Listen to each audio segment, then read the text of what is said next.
పర్వీనిక detail చూస్తే AP deputy CM Pawan Kalyan రెండో రోజు మహారాష్ట్రలో పర్యటిస్తున్నారు. జనసేనానికి అక్కడి ప్రజలు బ్రహ్మరథం పడుతున్నారు. ఇవాళ చంద్రపూర్ జిల్లా బల్లారుపూర్ బహిరంగ సభలో పాల్గొననున్నారు. ఇక సాయంత్రం పూణే కంటోన్మెంట్లోని రోడ్డు షో నిర్వహిస్తారు. కస్బాపేట్ సెగ్మెంట్లో ఎన్నికల క్యాంపెయిన్ నిర్వహించి సభలో పాల్గొంటారు.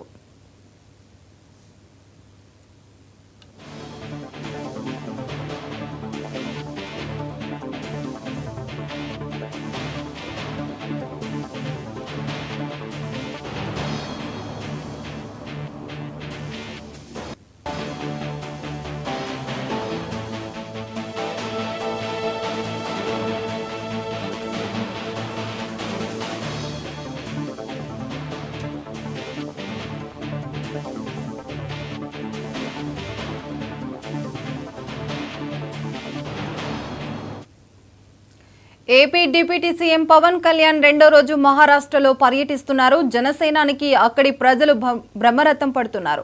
ఇక ఇవాళ చంద్రపూర్ జిల్లా బల్లారుపూర్ బహిరంగ సభలో పాల్గొననున్నారు. సాయంత్రం పూణే కంటోన్మెంట్లోని రోడ్డు షో నిర్వహిస్తారు.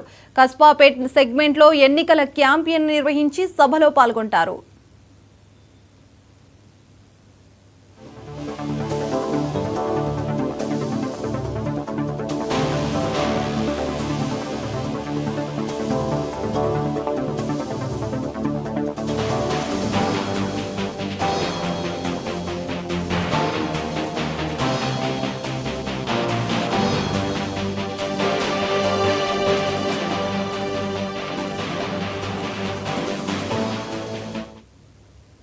ఇక ఇదే అంశంపైన పూర్తి సమాచారం ఏపీ స్పెషల్ కరెస్పాండెంట్ సాంబశివరావు అందిస్తారు. సాంబశివరావు.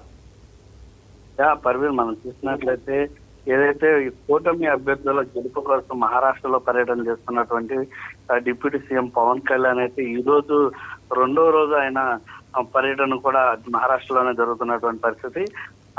ఈ రోజు అయితే విదర్భ ప్రాంతానికి వెళ్తారని కూడా మనకు సమాచారం ఉంది. అదే ఈ ఉదయం చంద్రపూర్ జిల్లాలో బల్లార్పూర్ పట్టణం నిర్వహించేటటువంటి బహిరంగ సభలో పాల్గొంటారు. సాయంత్రం పూణే కంటోన్మెంట్ నియోజకవర్గం పరిధిలో నిర్వహించేటటువంటి రోడ్ షోలో పాల్గొంటారు. అనంతరం ఆయన కస్బాపేట్ నియోజకవర్గంలో ఎన్నికల ప్రచార సభలో కూడా ఆయన పాల్గొనడం జరుగుతూ ఉంది.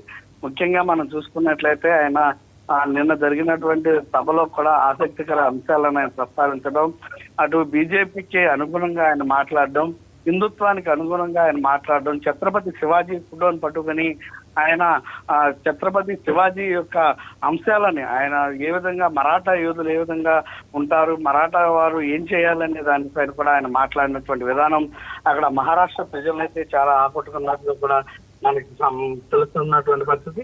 ఈ క్రమంలోని ఈ రోజు ఆయన చేయబోయేటటువంటి పర్యటనలో ఎటువంటి వ్యాఖ్యలు చేయబోతా ఉన్నారు, ఆయన ఈ రోజు పర్యటనలో ఆయన ప్రజలను ఉద్దేశించి అంటే మరాఠా యోధులు కావచ్చు, మహారాష్ట్ర ప్రజలను ఉద్దేశించి ఏ విధమైనటువంటి వ్యాఖ్యలు చేయబోతున్నారు అనేది కూడా దేశం మొత్తం కూడా ఎదురు చూస్తున్నటువంటి పరిస్థితి.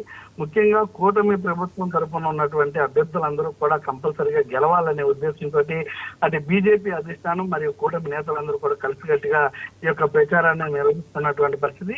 ఈ క్రమంలోనే ఆంధ్రప్రదేశ్ నుంచి డిప్యూటీ సీఎం పవన్ కళ్యాణ్ అయితే మహారాష్ట్ర పిలవడం, మహారాష్ట్రలో బహిరంగ సభలో రోడ్ షోల్లో ఆయన్ని తీసుకురావడం తోటి రోడ్ షోలో కూడా మనం చూసుకున్నట్లయితే కనుక విపరీతమైనటువంటి జనాదరణ రావడం, జనం పబ్లిక్ కూడా పవన్ కళ్యాణ్ ని రావడం, ఎవరు ఉన్నారు ముందంటే పవన్ ఉన్నారంటూ కూడా నినాదాలు చేయడం, మనకి ఇక్కడ వచ్చినట్లయితే సనాతన ధర్మం గురించి ఆయన తిరుపతిలో మాట్లాడినటువంటి అంశాలపైన కూడా అక్కడ మహారాష్ట్రలో ఉన్నటువంటి నేతలు మాట్లాడడం, ఇలా పలు అంశాలను మనం కీలకంగా చూసుకున్నట్లయితే కనుక అక్కడ ఉన్నటువంటి మహారాష్ట్రలో కూడా పవన్ మ్యానియా నడుస్తుందని మనం చెప్పాల్సినటువంటి పరిస్థితి.